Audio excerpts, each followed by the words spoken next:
Hello and welcome back to the Adrian project.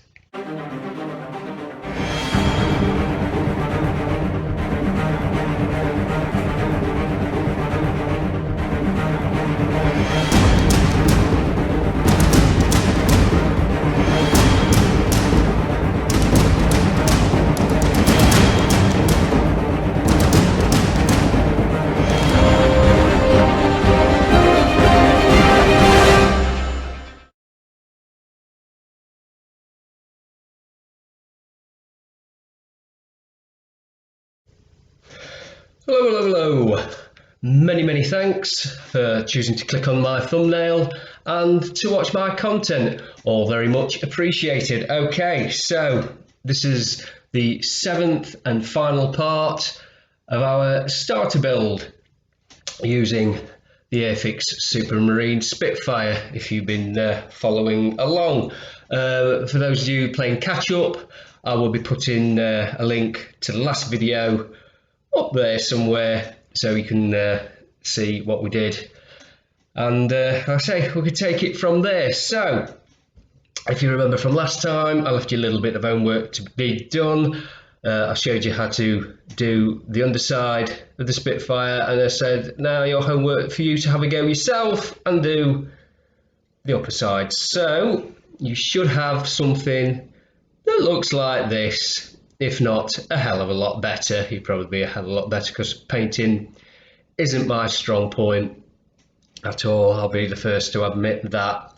Okay, so before we crack on, I do want to mention the clear canopy parts just there, if you've not fitted yours yet. Now, ever since I've done modelling, Airfix's canopies have been notorious for being ill-fitting.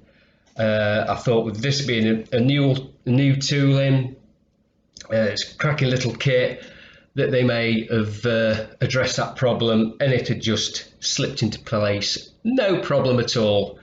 But alas, it's the old Airfix curse, where the glass canopy didn't fit properly. Now I've had to take the sanding stick and sand down around the bottom, on the back part there, just to make it fit lengthwise, and then I had to do a little bit of sanding on the edges as well, just to get it, try and fit it flush with the fuselage. And even now, you know, I could have spent a lot longer doing it to get it to fit flush, but like I say, it's near as damn for this build anyway, which is all we're bothered about. So as you can see, it's more or less a flush fit on that side, but it's not quite a flush fit on that side. But like I say, when you come to do yours, test fit, that's the key word, test fit. Only take off small amounts at a time, because remember, you can't put back on what you take off. So when you're using your sanding stick, just take your time, little bits, test fit, see where it's not fitting properly, file, test fit again, and so forth, until you're happy with where you've got to. So as you can see, I've now got my cockpit canopy in place. So I say I did get paint on the glass, and as you can see, I used a cocktail stick, and with it being acrylic paint, it does scrape away when it's dry. Okay, so I've now left my model. It's been stood now like that for 48 hours. This is to make sure, absolutely positively, that the paint is dried and cured. Now the thing about acrylic paint is, yes, it's water-based. You thin your paints down with water. You wash your brushes out with water, but the thing about acrylic is, once it's dry, it becomes water resistant. It's not waterproof. Don't be led into that false sense of security that it is waterproof. It is water resistant, and that's what you need, because the next part we're going to be doing is putting the decals on. Right, so if you think back to earlier on in the build, we've already put one decal on, that tricky little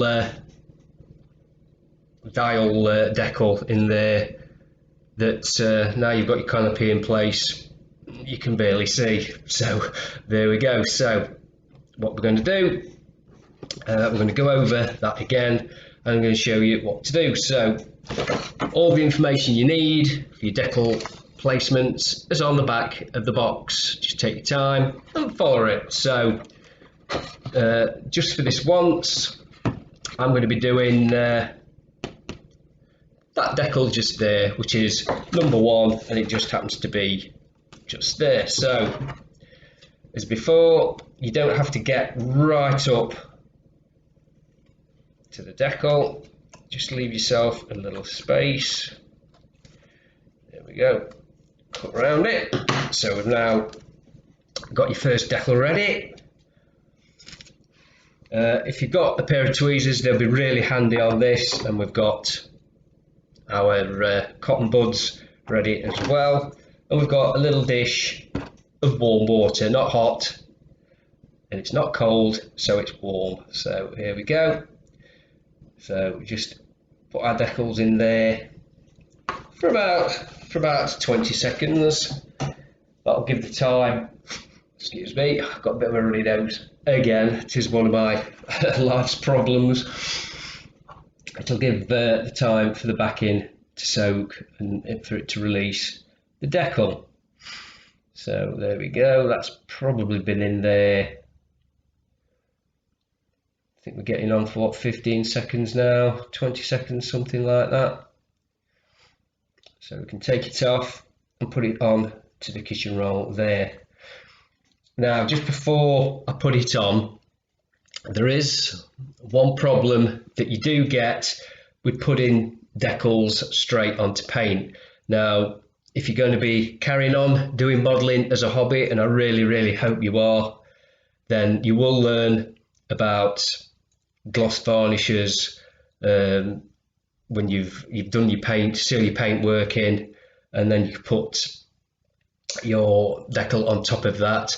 And what the gloss varnish does, it reduces a hell of a lot something we call silvering. Now that is when you get air trapped between the surface of your model and the decal, and when it dries, because it's not got right down onto the surface, it's trapped here, and it does give like a silvering effect. Now this was true way back in the 70s and 80s, because the decals then were really thick, a hell of a lot thicker than what they are now. I think Airfix have started using cartograph decals, which I think everybody agrees make the best decals. So they are a lot thinner now, so that does reduce that, but it's something to be aware of. So okay, so let's have a look. And our decal is moving about freely there, right? So what we're going to do, have a look on where this decal goes.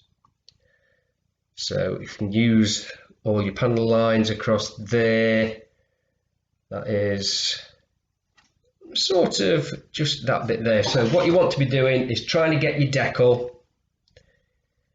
where it is going to be finely placed, because you don't want to be too much time moving around with it. So just wet the surface a little, and then we can take our decal and sliding it off the backing paper. We can put it more or less into position, it says, because we don't want to be using fingers. Okay,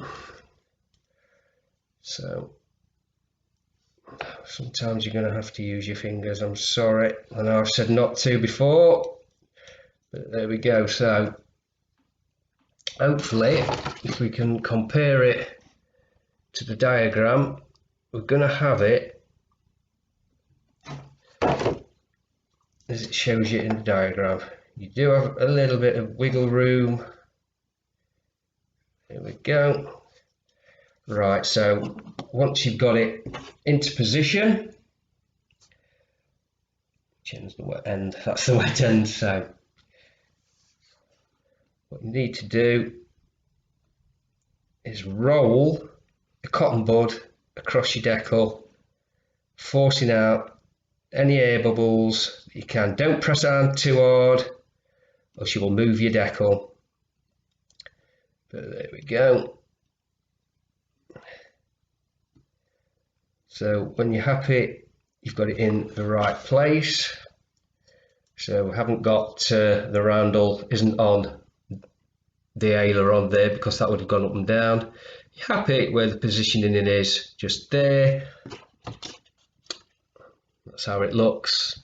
Oh, sorry, can't see. That's how it looks on the diagram, and that's how it looks on your model. So then get a little bit of kitchen roll, and you can mop up, just dab in. You can remove all the excess water because you don't want that hanging around. So there we go. As we can see, take a look, see if there's any air bubbles on there. If there are, just get your cotton bud, roll across. Don't forget there are little lumps and bumps underneath your decal that it's going to have to adhere to. So, there we go.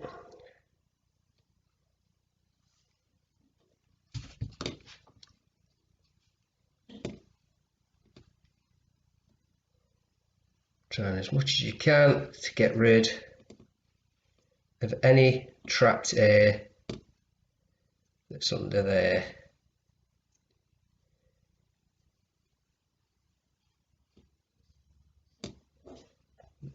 Go.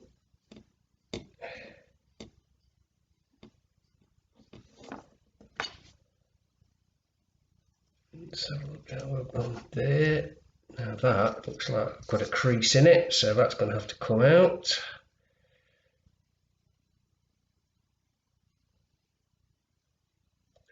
Don't want that crease in it.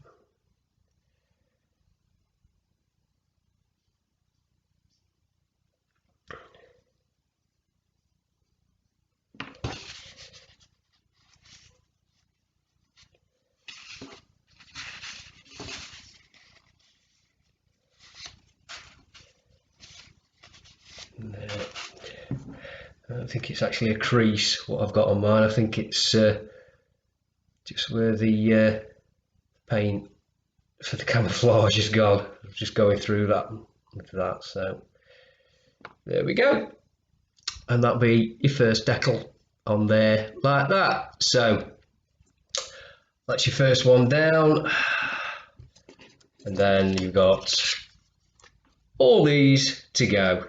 So when you're happy with that, as soon as you're happy with it, don't touch it. Avoid getting your fingers on it as well, because you put your finger on there, it's going to stick to your finger. So, right, so like I say, that's your first decal.